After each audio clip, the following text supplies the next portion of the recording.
A German court has ruled that the domestic intelligence agency may not classify the far-right Alternative for Germany party as a confirmed extremist organization.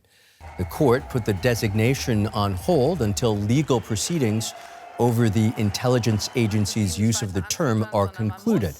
The party had challenged the classification, which would empower Germany's spy agency to use broader surveillance powers to monitor it more extensively. For more, let's bring in our political correspondent, Simon Young. Simon, what does this verdict actually mean?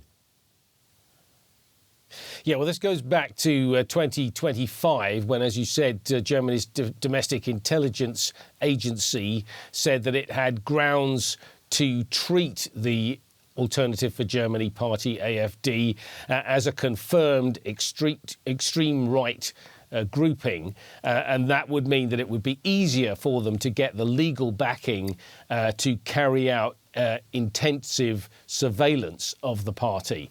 Now, the AfD, as you said, appealed against that move to the court, and the ruling today means that the court has temporarily blocked the Domestic Intelligence Service from making this change until there's a judgment in the substance of the case.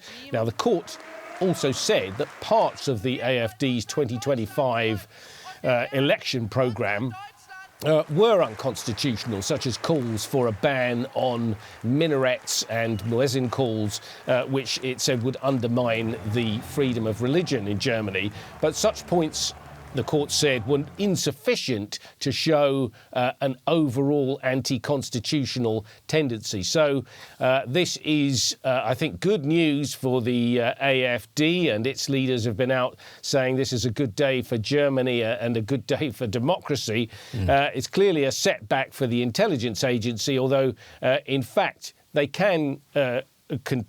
they will still be able to treat the party as a potentially extremist organisation, and that does allow a certain amount of surveillance to be carried out of its activities.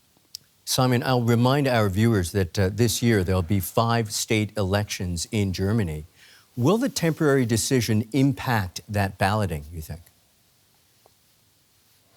Well, I think it could do. It'll make it easier for the AfD to campaign. It'll be able to say, look, it appears that these claims, these allegations that we're extremists are not quite as solid as the authorities would have you believe. So I think you've got these 5 regional votes this year, a couple of them in big eastern states and also here in Berlin. In fact, in all 5 states, the AfD have seen significantly growing support in the last couple of years, and so they're riding high. This ruling may be especially relevant, I think, for those kind of voters who may support some of the messages of the AfD, but have been a bit put off by the idea that they're unconstitutional, that they're not operating sort of on the democratic, within the democratic process here.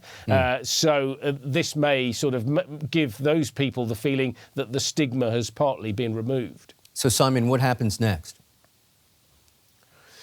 Well, it may well be that the intelligence service puts in an appeal against this ruling. That could draw the process out. And then, in fact, the main case, which is looking at the substance of the allegations itself, could go on for many more months. And one other bit of fallout, this could impact the efforts by some parliamentarians to see the AfD banned. And I think what it will do, as some of those parliamentarians are already saying they want to press on with the effort to get the party banned, again, it will come down to the question of whether the AfD, the far-right party, can profit from its battles with the authorities as it has done in the past. DW political correspondent Simon Young. Many thanks, Simon.